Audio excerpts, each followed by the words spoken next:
Namandab, namandab, namandab, namandab, namandab.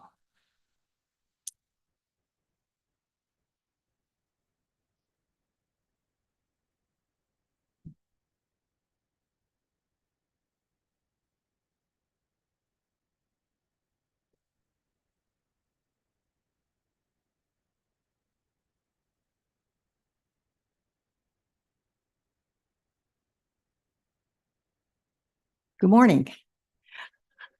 I'm Maya Lawrence, and I'm your chair today. I'd like to welcome you to this morning's service, which is also the Oakland Buddhist Women's Association Memorial Service in honor of Eshinni and Kakushinni and Lady Yoshiko Ohtani. Their pictures are there. One is here. I'm going to give you a brief summary of their lives and their historical importance to the Buddhism in America.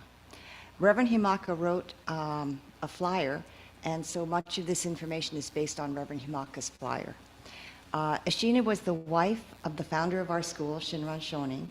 Not very many details are known about her, but in 1921, basically 600 years later, 10 letters were discovered in the Honganji archives.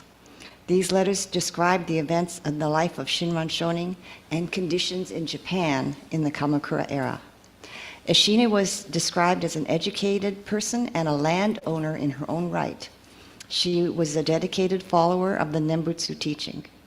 They were married in 1210, which is a very long time ago. And they lived in Echigo, where Shinran was exiled.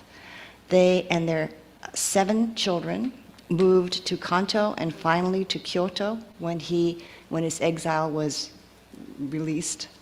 And they remained in Kyoto for the next 20 years. When Eshinni was 73 years old, it became necessary for her to return to Echigo to take care of her farmlands, which were their income. It was experiencing poor harvests and epidemics of sickness.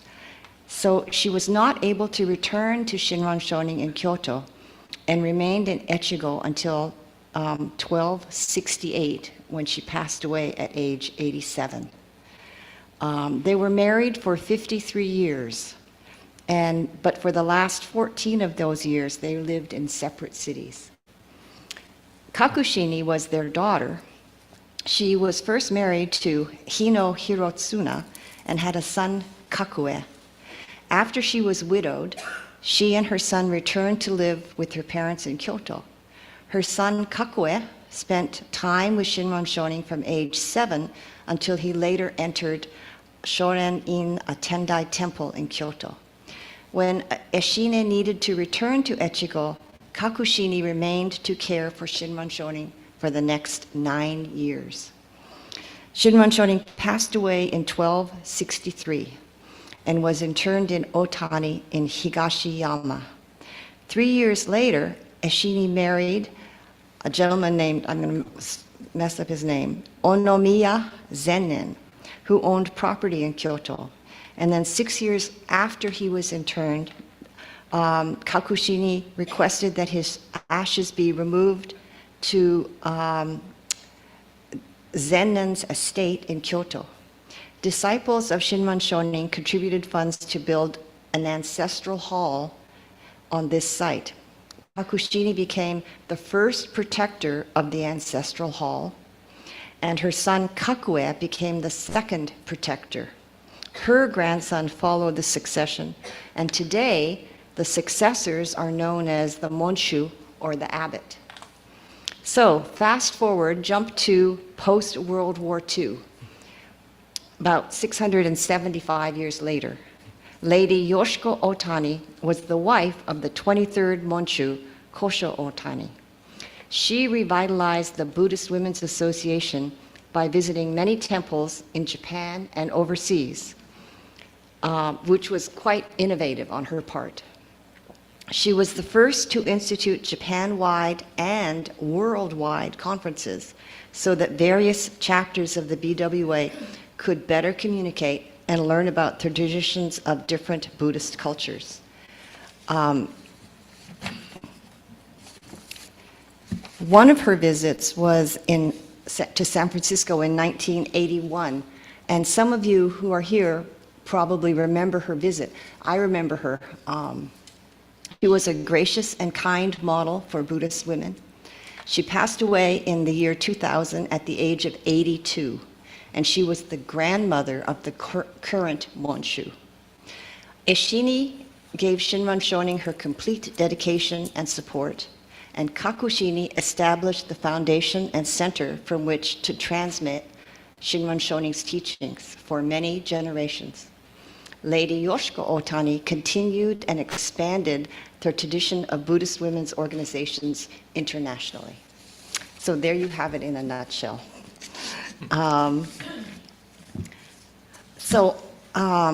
We will begin the service with Sutra chanting. It is Sanbutsuge on page 79 in the large book and page 22 in the small book. You do not have to rise, you stay seated.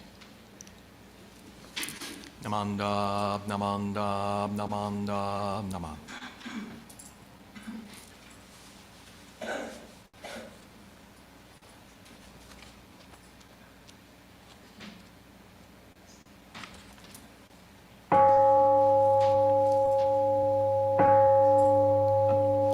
Kogen-gigi Ijin Mugok Nyozen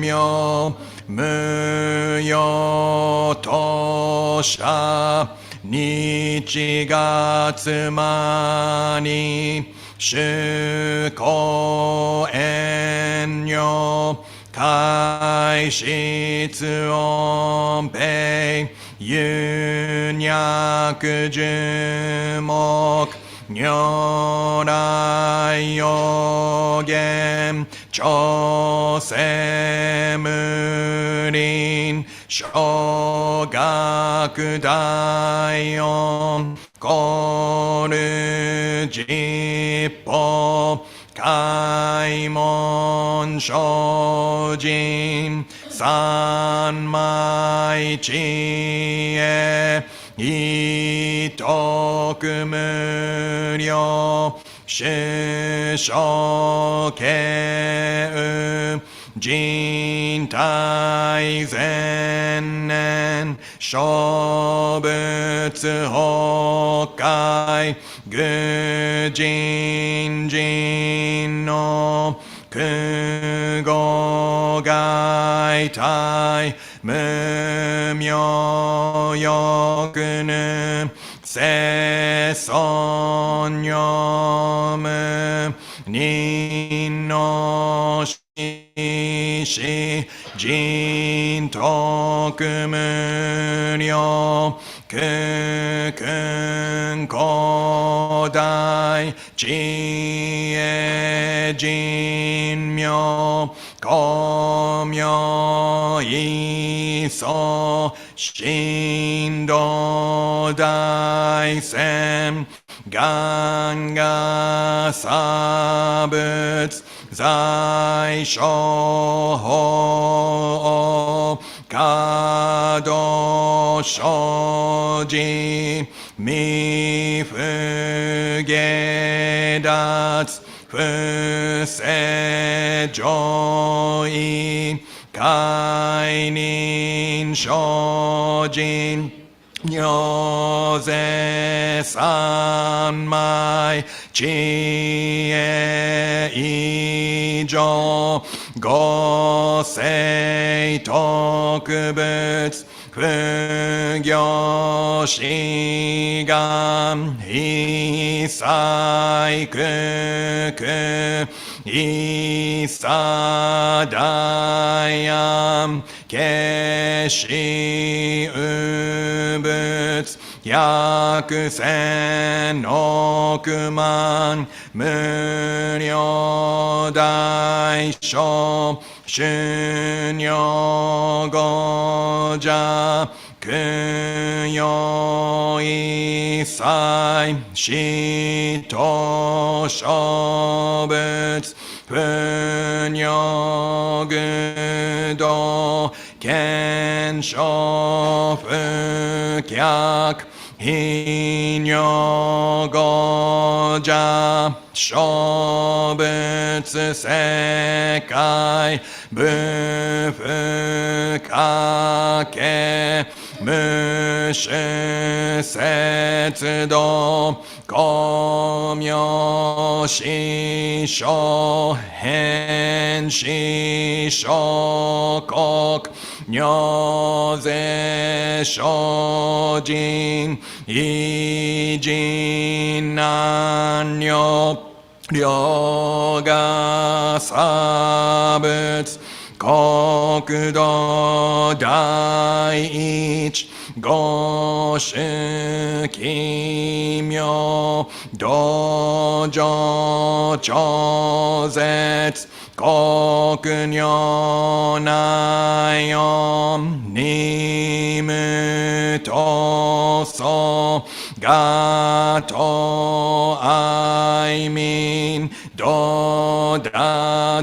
一切実法来生心熱症状意図が国経絡安穏古物神妙是が心象発願の非力少々欲実法生存知恵無下上領子孫知が信行計量心死食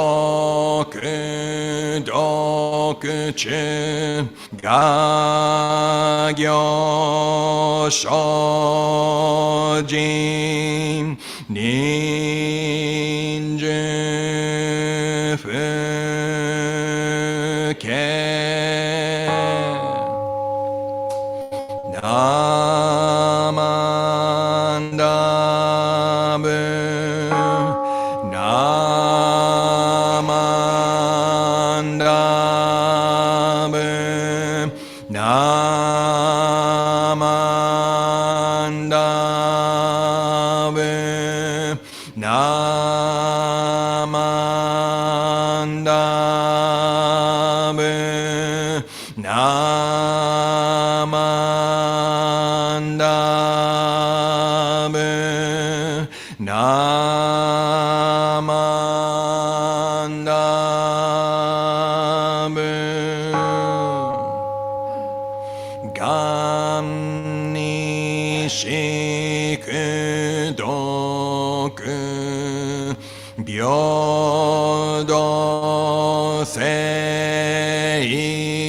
祭道本母大心往生安那国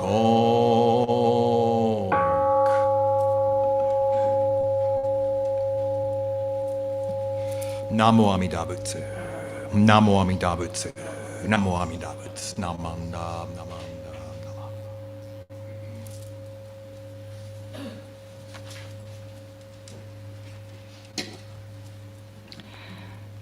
Reverend Bridge will now lead us in the Three Treasures, which is on page 3 in your small purple books.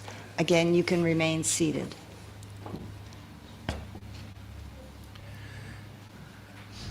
The three treasures. Hard is it to be born into human life, now we are living it. Difficult is it to hear the Buddha Dharma, now we hear it. If we do not deliver ourselves in the present life, no hope is there that we shall be freed from suffering and sorrow in the ocean of birth and death. Let us reverently take refuge in the three treasures of the truth. I take refuge in Buddha. May we all together absorb into ourselves the principle of your way to enlightenment and awaken in ourselves your supreme will. I take refuge in Dharma. May we all together be submerged in the depth of the doctrine and take wisdom as deep as the ocean. I take refuge in Sangha. May we all together become units in true accord in your life of harmony in a spirit of universal oneness, freed from the bondage of selfishness. Even through myriad ages of kalpas, hard is it to hear such an excellent, profound, and wonderful doctrine. Now we are able to hear and receive it. Let us thoroughly understand the true meaning of the Tathagata's teaching. Namo Amida Butsu. Namo Amida Butsu. Namo Amida Butsu. Namo Amida.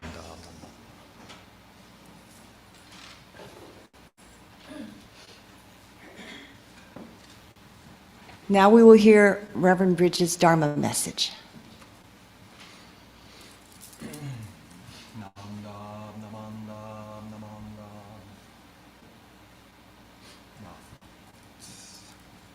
Well, good morning, everyone. Thank you for your patience, and thank you for coming today for our combined Dharma Family Service and our memorial service for Eshinni, Kakushinni, and Lady Ohtani. I'd like to share my screen and get started. There it is, kind of a mouthful. Oh, it's the OBWA service, right? So OBWA, just in case you don't know, is Oakland Buddhist Women's Association, what we used to also call the Gyokyo Fujinkai. And so today, here's a picture. We only have a picture of Eshinni. We used to have Eshinni and Kakushinni, and they hung in the small chapel. But at some point, Kakushinni disappeared. The picture didn't look that much different than this one. Okay, so this picture is the one that's up on the altar too. And so this is a picture of Eshinni later in her life. Right? Thank you very much to our chairperson, Miss Maya, for filling us in on a lot of the history of Eshinni, who was Shinran's wife, Kakushinni, their daughter, and then Lady Yoshiko Ohtani, the I guess we could call her the grandmother, late grandmother of our current abbot, our current Gomonshu. So, one thing that happened recently is I attended the 47th BCA FBWA conference in San Jose. A couple of you were there as well. FBWA stands for Federation of Buddhist Women's Associations, right? OBWA is the Oakland Buddhist Women's Association. The FBWA is our national organization.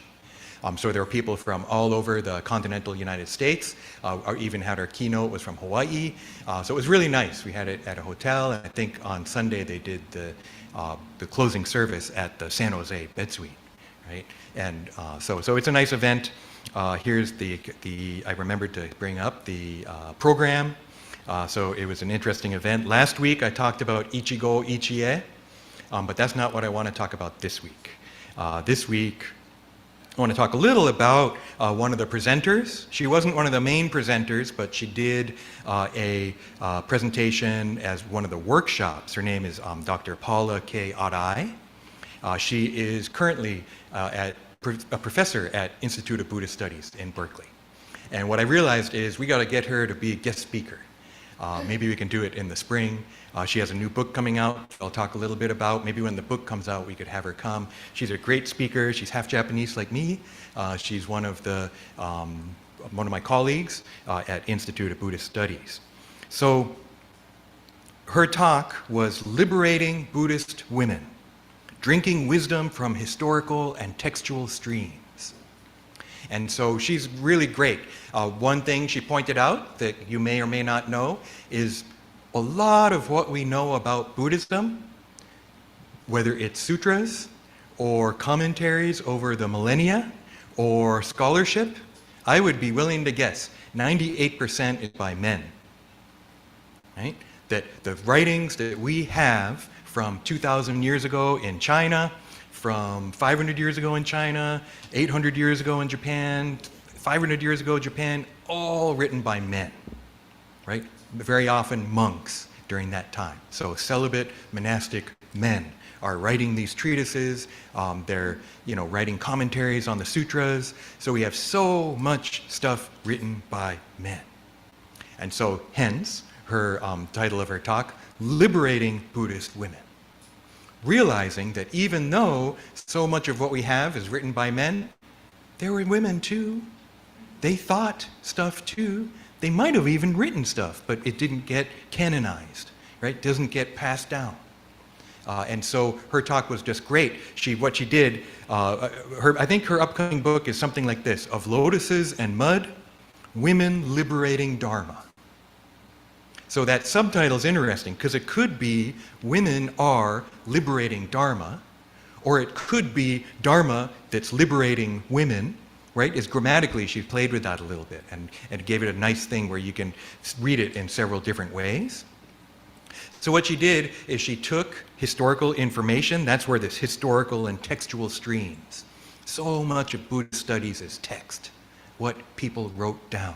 We didn't have cell phones. We couldn't videotape what people were doing. We couldn't record it. So all we have is what was written or passed on orally, right? So these texts, we have a lot of information in texts, and so she uses that. She's got copious footnotes, but she uses these texts and then tries to imagine other possibilities, to imagine what would a woman say, or what ideas did women have maybe that are different from men. So she makes up these stories based on historical data. Story number one was about a 3rd century BCE stupa visit. There's a stupa in San Francisco, Buddhist Church of San Francisco, on the roof, and it houses relics of the Buddha.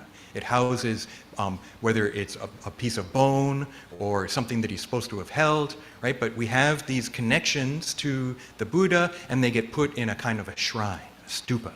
But that tradition goes back to Shakyamuni Buddha. When he died, his ashes, his remains, were spread out all over India and housed in these stupas. And back then they were kind of like round domes with maybe a filial on the top. So she imagines a woman and her daughter going to the stupa to visit.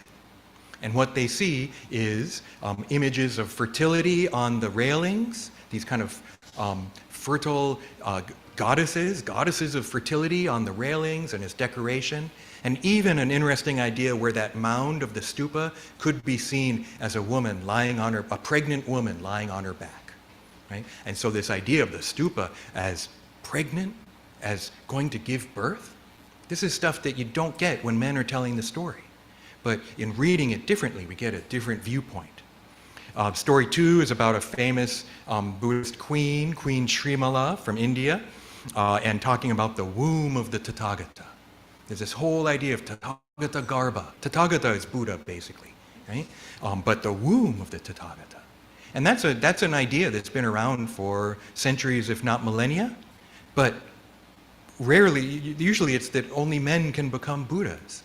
And yet, here we have Queen Srimala, right? This Buddhist queen, and she's talking about emptiness, but she's also talking about the womb of the Tathagata. So directly connected to women, and yet rarely thought of in that kind of way. Story 3 is Empress Wu, famous Chinese Buddhist empress. And she talks about how in all dharmas, in this sense, dharmas is basically everything, all the building blocks of reality, there's neither male nor female. So how come men are treated better than women? She talks about how the Vinaya says that even a high-level Buddhist nun has to prostrate herself in front of any monk.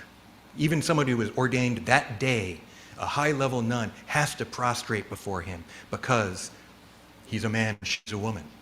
So she has this story of a Buddhist nun thinking, why is that? Right? Isn't that actually harmful to men? Right? To have a monk who is being treated like he's special just because he's a man? That's harmful to the man. It seems like it's putting the guy up on the pedestal. But isn't that harmful? Doesn't that mess up your sense of self? So she has these really interesting stories. This one I've started falling asleep. The room was kind of hot like today. But then it turned into my favorite story.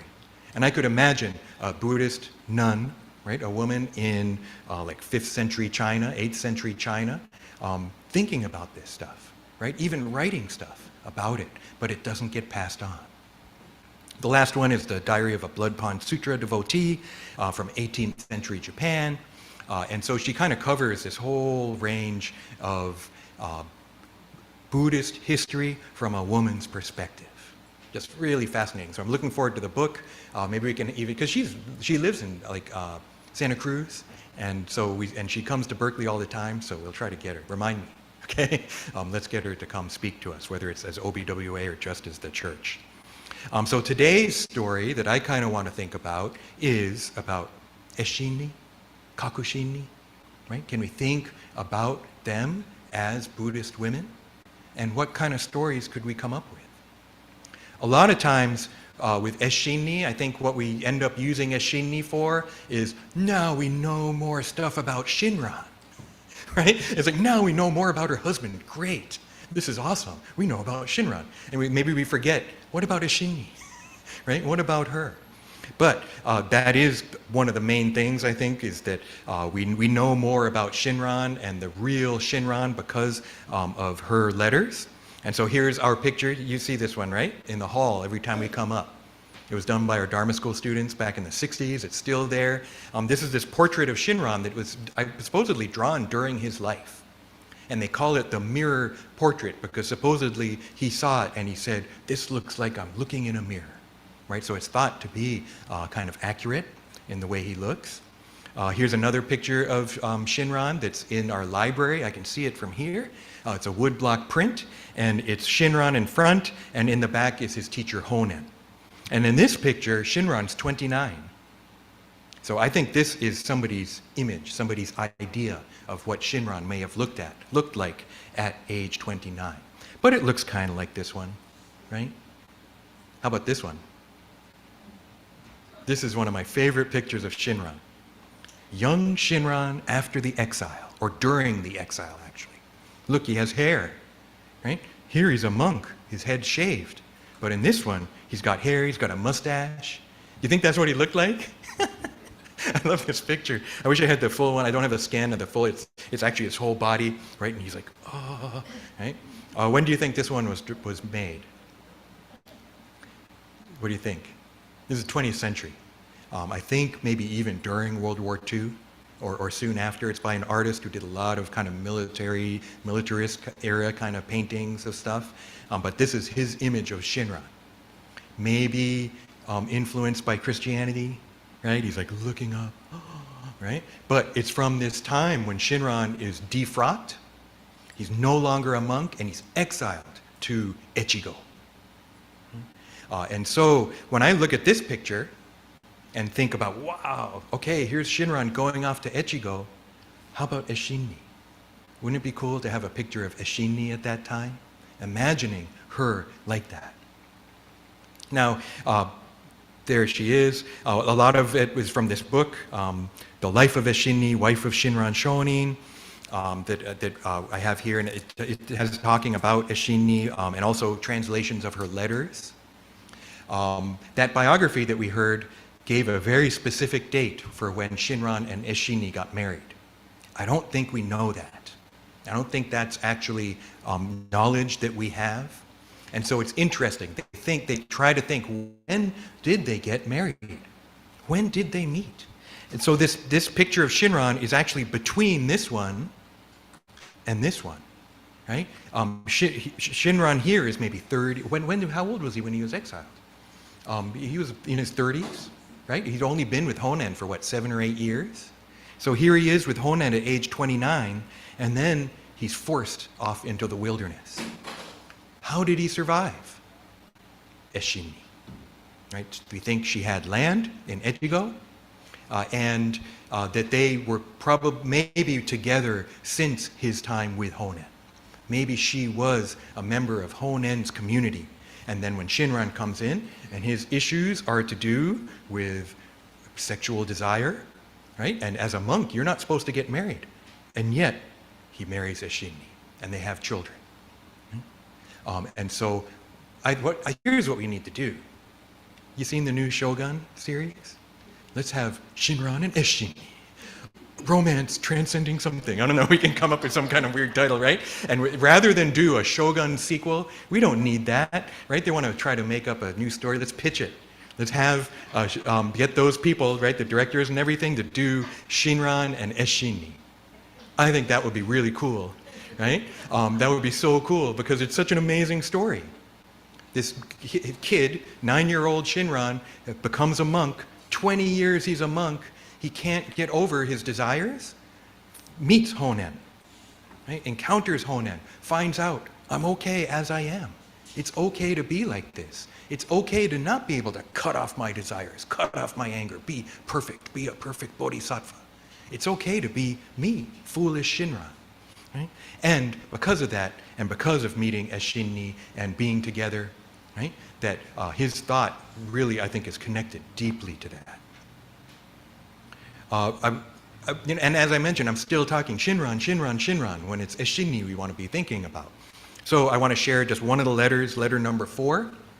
And these are letters that were discovered during the Meiji period, so they were lost for centuries. And then we find the actual letters Eshinni wrote to Kakushinni.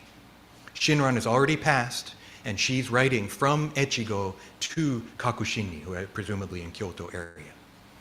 I'm writing this letter and sending it to you because while your father was alive, it was not necessary for me to say these things, so I didn't mention them. But now that he is gone, I would like to have you remember in your heart what kind of person he was. I hope that you will have someone who writes well recopy this so that you can keep it. I would also like to have that scroll with your father's image on it.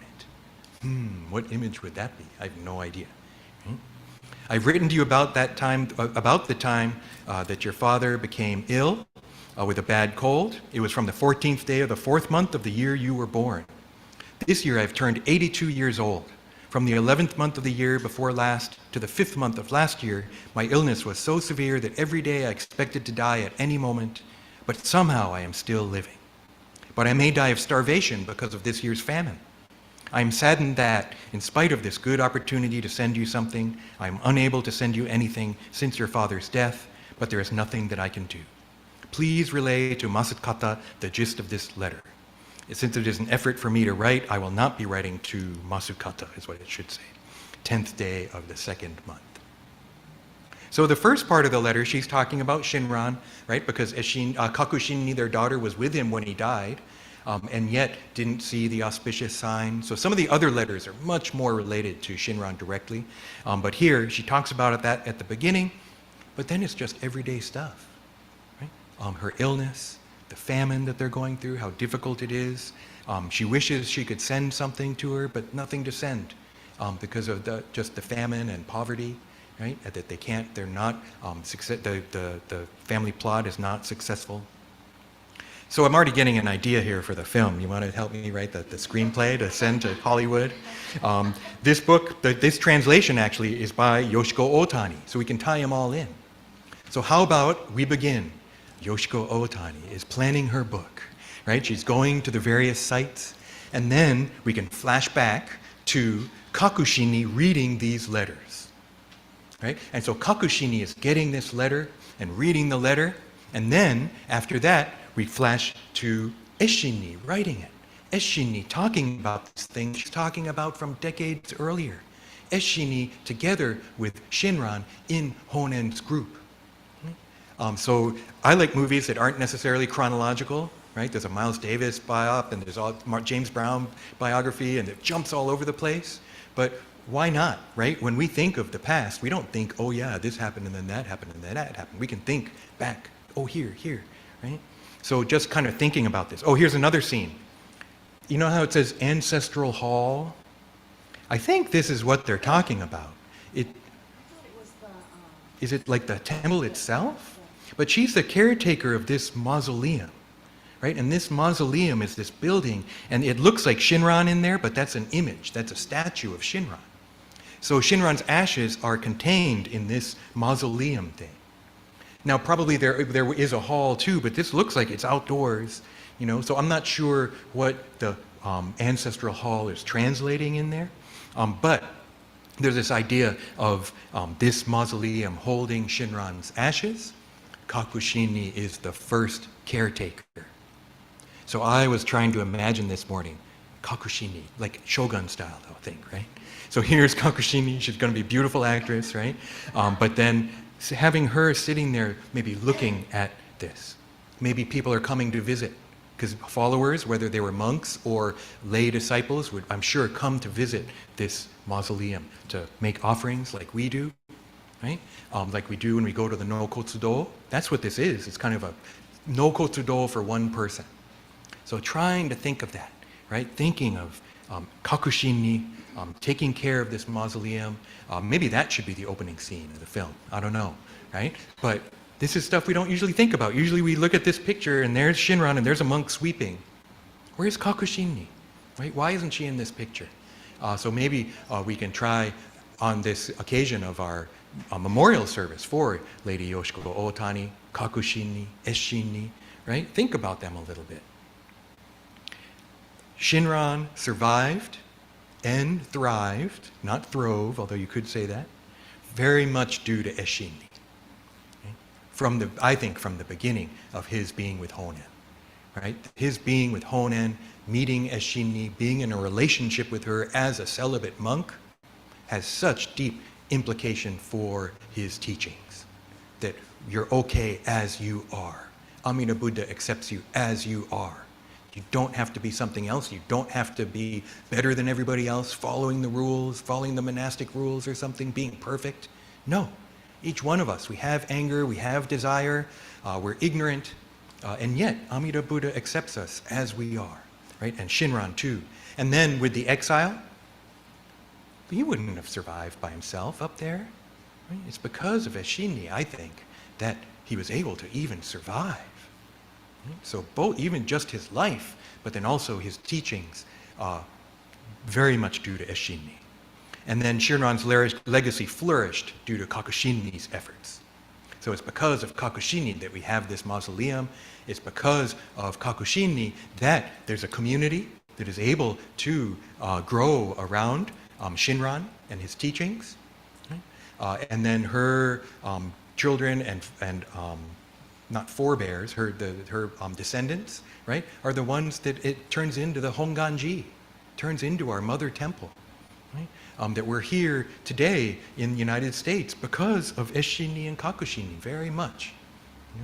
So this incredible teaching of Jodo Shinshu, the true essence of the Pure Land Way, that lets us be ourselves, lets us live everyday lives, lets us be in a Buddhist community, right? And learn about Buddhist ideals, even trying to put them into practice in our daily lives. But if we fail, that's okay too, right? That we're hearing this call of Namo Amida Butsu, coming from Amida Buddha and all the Buddhas, embracing us as we are. So, thank you very much. Let's conclude this Dharma talk with Gassho. Namo Amida Butsu. Namo Amida Butsu. Namo Amida Butsu. Namo.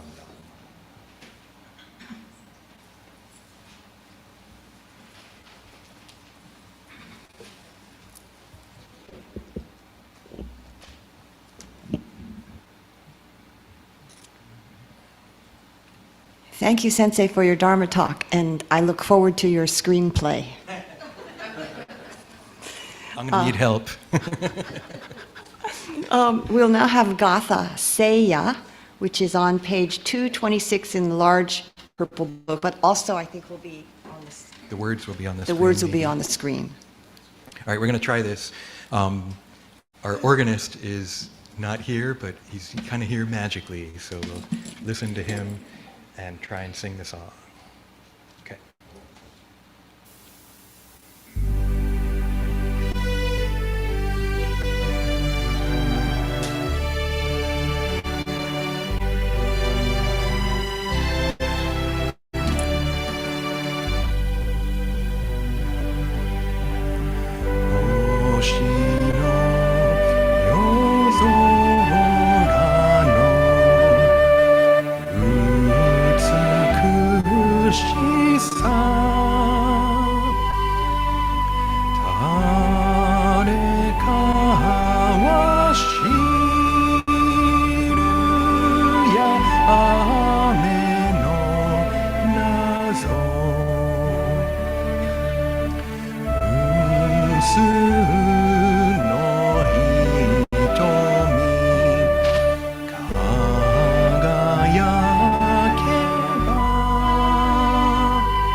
Namo Amida Butsu. Namo Amida Butsu. Namo Amida Butsu. Namo Amida Butsu.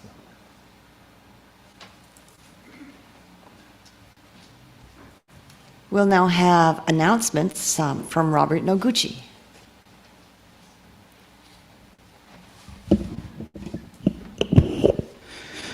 Okay, thank you very much. Good morning, everyone. Nice to see everybody here today for this special service. I'd like to welcome everyone to the Buddhist Church of Oakland. If you're a guest or visiting today, my name is Robert. We have a few announcements today.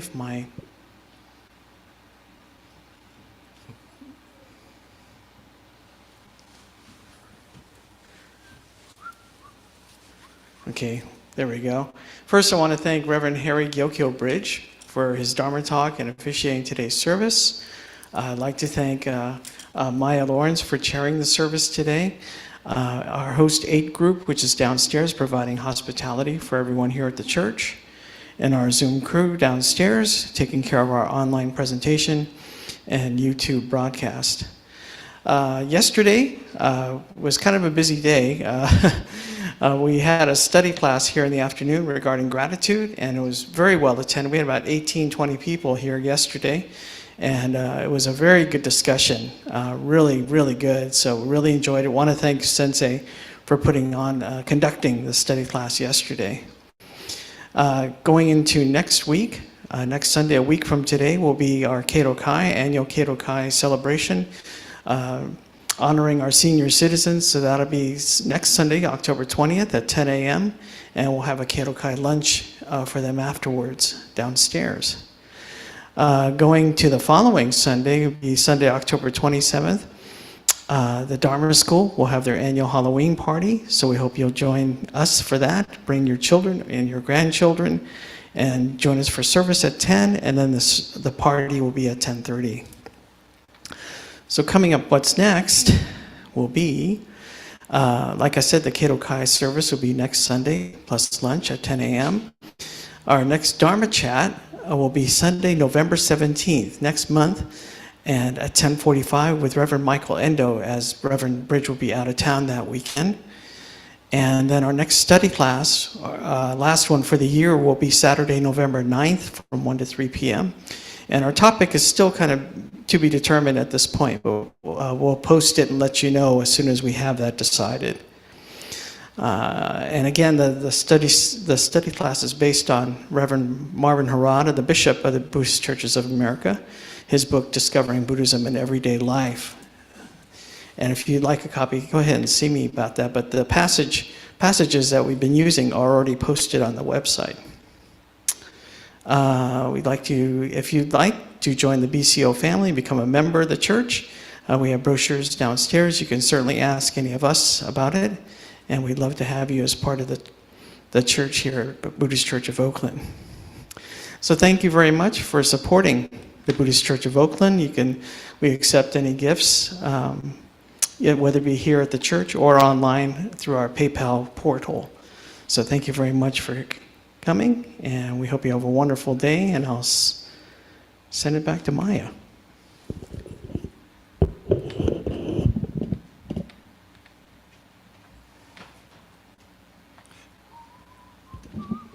Thank you, Robert. Thank you very much, all of you, for attending. I hope you have discovered appreciation for these ladies of the family of the Monshu and their incredible influence on our lives today. Thank you, Sensei, for your very interesting Dharma talk. So this concludes the service. I believe we're going to have a BWA service here following this, so No, please meeting. stay. Meeting. No? Meeting. No, BWA meeting. Sorry, we'll have a BWA meeting following this. So please stay for the meeting. If you want to become a member of the BWA, we are happy to have you.